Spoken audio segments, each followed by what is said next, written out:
time again with Darcy Tutor, and today we are taking the course HCM144, which is all about tourism marketing. It's basically all about marketing anyway, and we will be dissecting this course. So, with this being said, let's go straight into it. Okay, just a moment. I think I just lost power.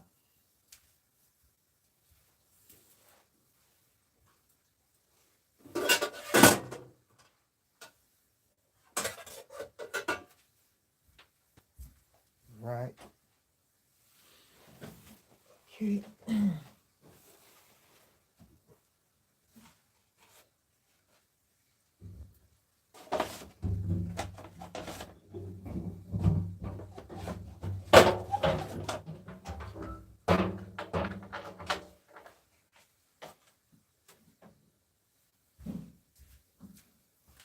Okay.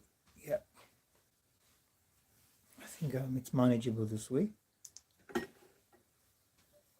Okay. Yeah. I think it's manageable this way.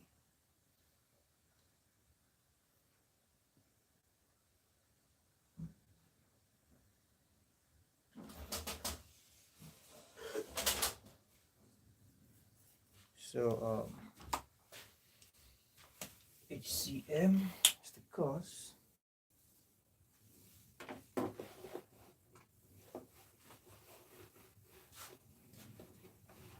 Right. HCM144, which is tourism marketing.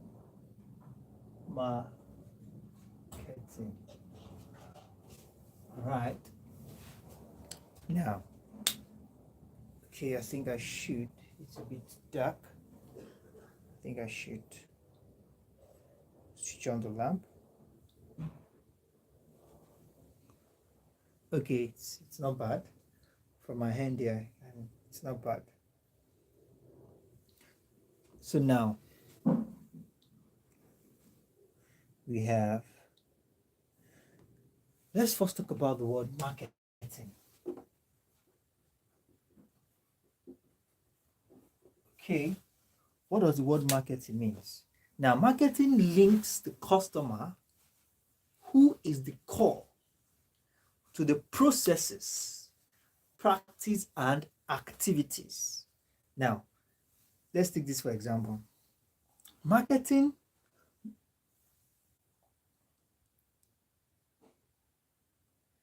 now, what it does is that marketing goes out, gets a certain set of people what they want, what they need, and comes back, gets this product that this particular targeted audience requires and are willing to purchase. Let them know of the product, that this product exists, this is how you can get it, and this is what the product can do. So it's a lot of process involved in marketing. Now, basically, it links the customer, who is the core, links the customer, who is the core, the most important thing, to what? To processes, practice, and activity of how to process, practices, and activities involved in acquiring a product. Okay, it is the link between the customer and the product. Okay, marketing. Now, the customer is therefore the central of an organization purpose. The customer is therefore central, all right, the central of organization purpose. Now, an organization procures resources, from the environment at a cost. All right. Now, marketing now looks at the decision-making process of both the producer and the consumer. It looks at the decision-making process. Now, the decision-making process on the producer side is to make available certain products for certain targeted audience. It will be very disheartening if producers makes products available and there are no people to buy. All right, and there is no market for these products. Now, before a producer can go into producing a particular good, they have to be sure that okay, this particular good we are producing, there's a market for it. So it needs only little or no effort. Definitely, there are going to be effort involved. It needs little. It needs some effort just to push it to the market, make it known to the consumers that this is what this product is capable of doing, and this is what you can benefit when you buy, and boom, that is it. Now, it looks at the decision-making process of both the producer and the consumer. Definitely. Now, if there is no exchange, there is no marketing activity. Right? No exchange.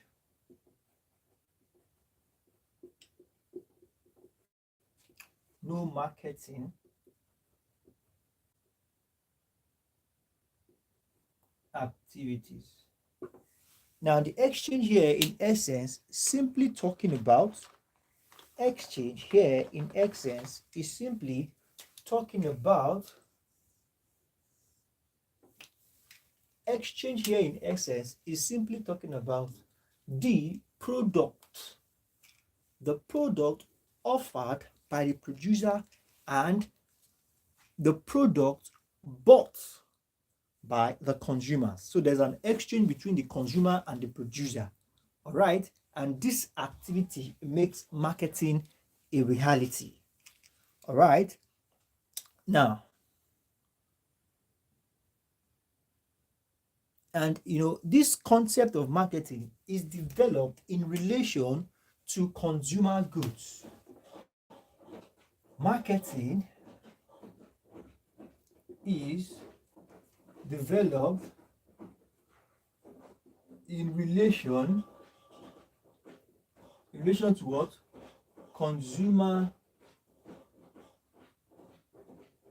In relation to consumer goods. Now, consumers do not buy a product for its technical feature, not at all, or for what it can do.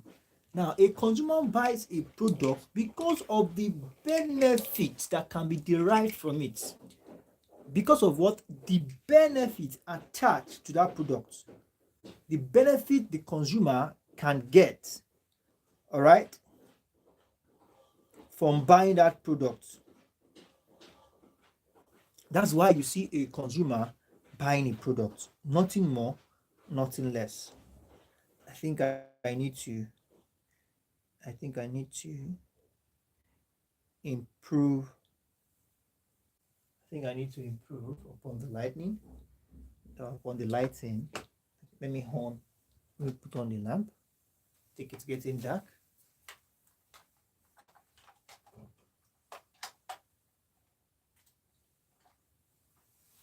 Okay.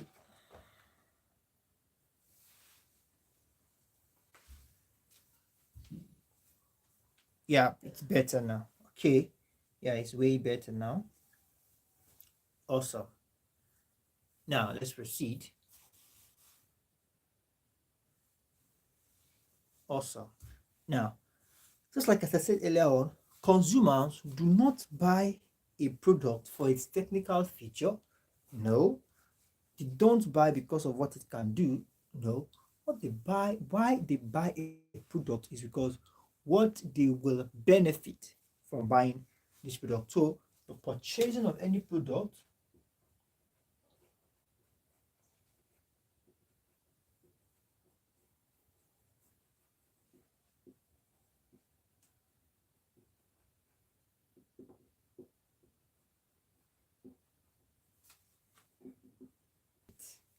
now We have that as that.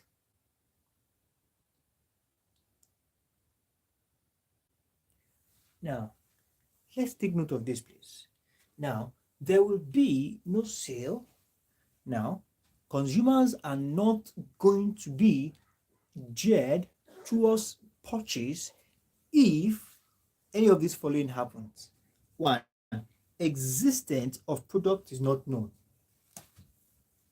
1, 2, 3, 4. Non-awareness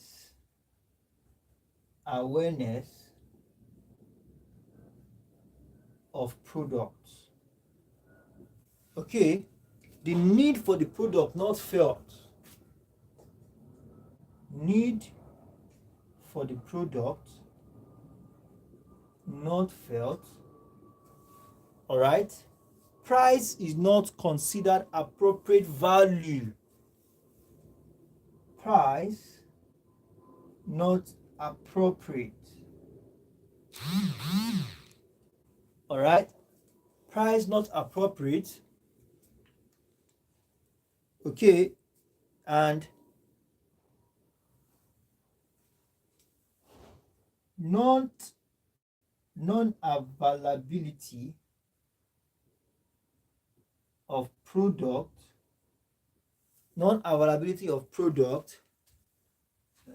in place and time. Now, all these things are to be looked out for by producers. Just like as I said earlier on, nobody, no matter how good or how perfect a product is, if consumers are not aware that something like this exists, it's a waste of time. No matter how perfect or how useful or how much benefit any consumer can get from purchasing a product, if they are not aware of the product, it's a waste of time. So marketing helps consumers and producers. It helps consumers in the sense that, no, it helps producers in the sense that they have a product, they have what to sell.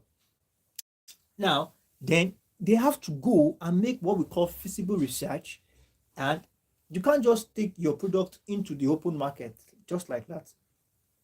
Doing to who it may concern method, it doesn't work that way.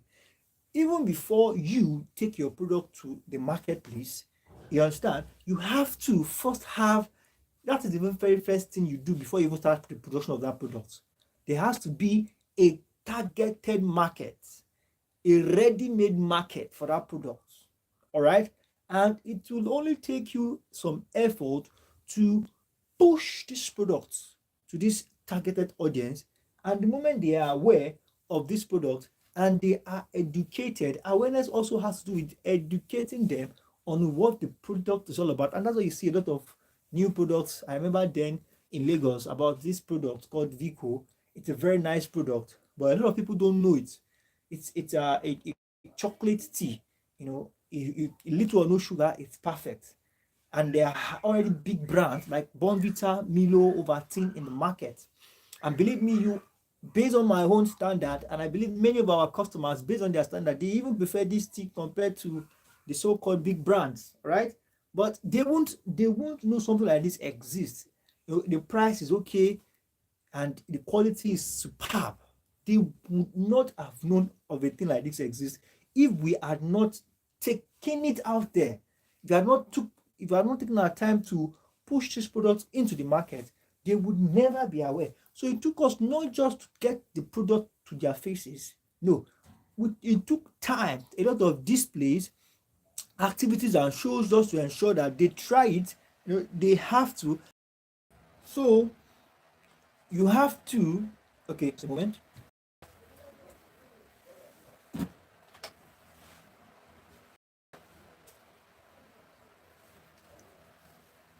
All right.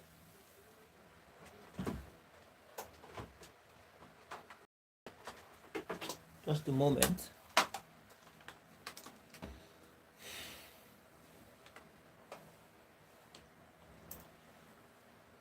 Yeah, I think we are good to go. So you sure do have to educate them. Okay, this is what this is capable of, and they have to test it. a lot of trials, a lot of, and boom, purchase begins. All right. So we have need for product not felt. Now, this is what I was talking about the need. You need to let the cost your consumers know that, okay, this particular product, there is need for it. There is need for you to get it. There is need for you to get, and this is where you educate them. And this is where being skeptic, being careful of not trying something new, they might be scared of not liking it, and definitely you are certain that your product will help, and they will like it even better. So this is where you need to let them know that, okay, this product is the need is actually there, and you have to put into consideration the price also. The price of that product, you have to consider the price of the product. You compare it with other prices of something similar in the market, and we have the place and time, making it available, the availability of the product, at when needed, and the location. So all these things are said to be very essential, and if they are not, you know taken care of, there will definitely be no sales for whatever product you are pushing out there. All right. Now, we said tourism marketing. Now, we've learned all these things about marketing. We've discussed all these things about marketing. Now, let's bring it down to tourism. Okay, now let me erase this.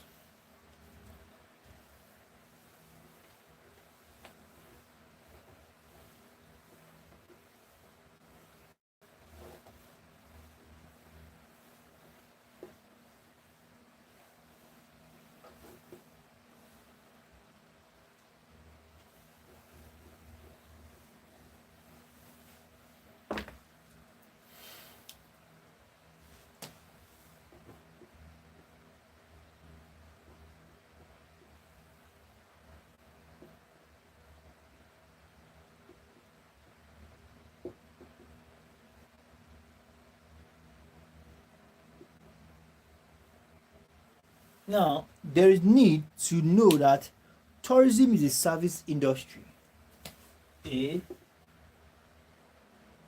service industry. All right. And just like any other business, investments are made in and around. Okay. Just like any other business, investments are made in and around, a tourist destination, in the hope that increase in number of tourists will visit it, and the increase in the number of tourists that visit, then the sales the tourists are the more the sales that will be realized. Now, investments are made in and around tourists. Investment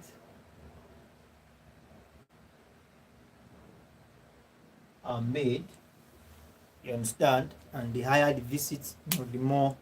So now, all these things you have to make, just like what we've been saying. This is the marketing. I mean, this is tourist marketing.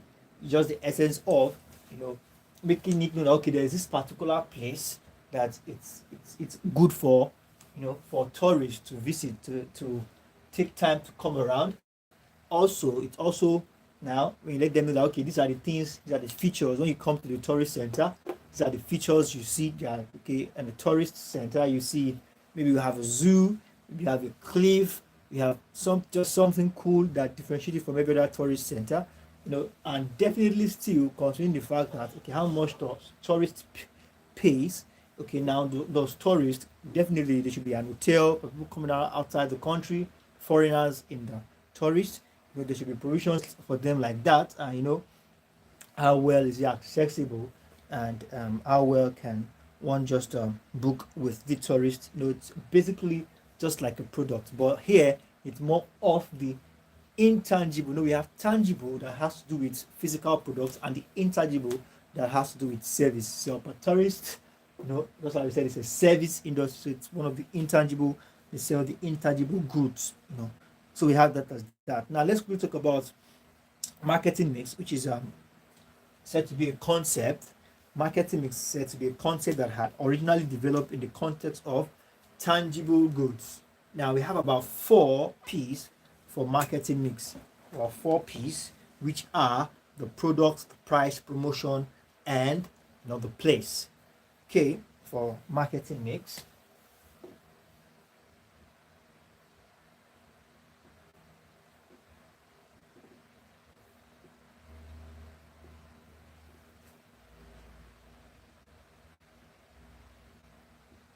Product, we have the product, the price, promotion.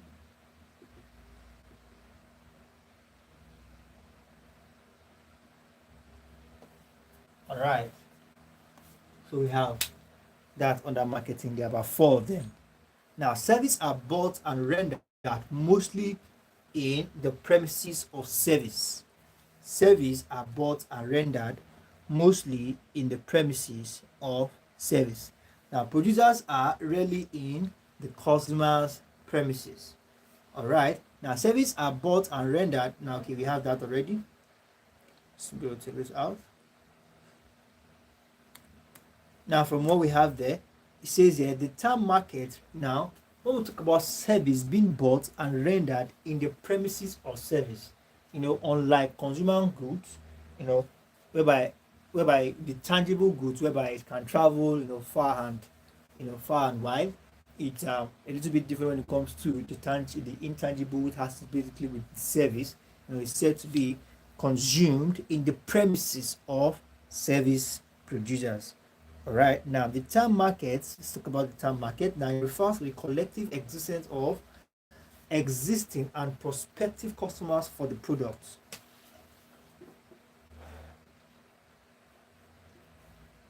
Consists all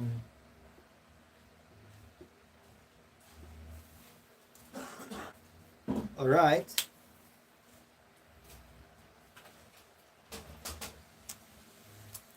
Now, the collective existing and prospective of consumers. Okay, now let's use it this way. The collective of existing. The collective of existence. All right, the collective of existence and the prospective intended customers for the goods, and prospective slash intended what? Customers. Intended customers for the products. Basically, this is what it's just talking about. Says here, it definitely, the collective. Now it's more of a general definition, it's not so niche down. So it's more of the collective and existence of who? Collective and existence of prospective customers for whatever product it is. Now, we also want to talk about segments.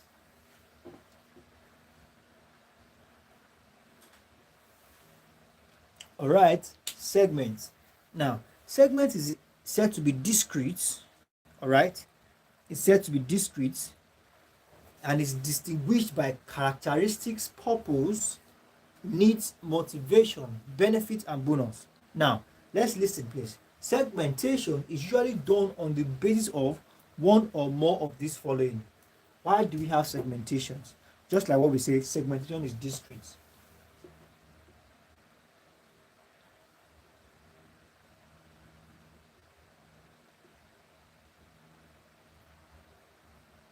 Right, is discrete. Okay, it is also said to be viable and appropriate. Viable and appropriate, in the sense that you make segments, you divide, you make in bits. Segmentation. Now, for all right, so we're good to go. Now, just like what I said earlier on about segmentation, that it is discrete and as well it is viable and appropriate. So to say segmentation is done for some certain reasons. Now, reasons like one, geographic to like region. All right, geographic to like region. Now, segmentation in the sense that the availability or the approaches at which product is being rendered to a particular region is different as a result of probably their climates, their population, their density or region. So we have one. All right, let's proceed.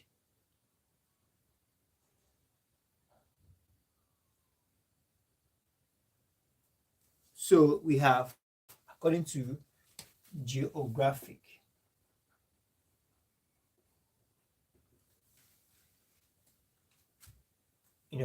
Based on region, climate, population, all right, population and environment. So that is based on that. Now let's proceed.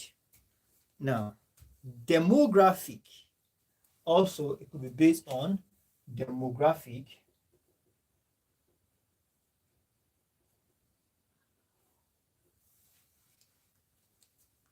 Now, in the sense that family, size, religion, sex, income, occupation. All right, occupation, and we have that as that. Now let's proceed. So this could be in form of religion, we have sex, we have we also have occupation and language.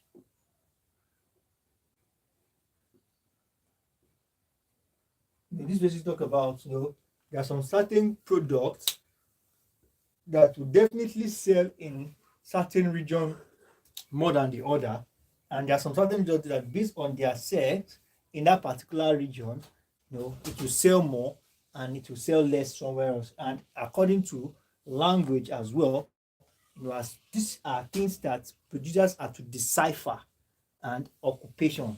So all these we have that as that, and we also have according to psychographic. Psychographic.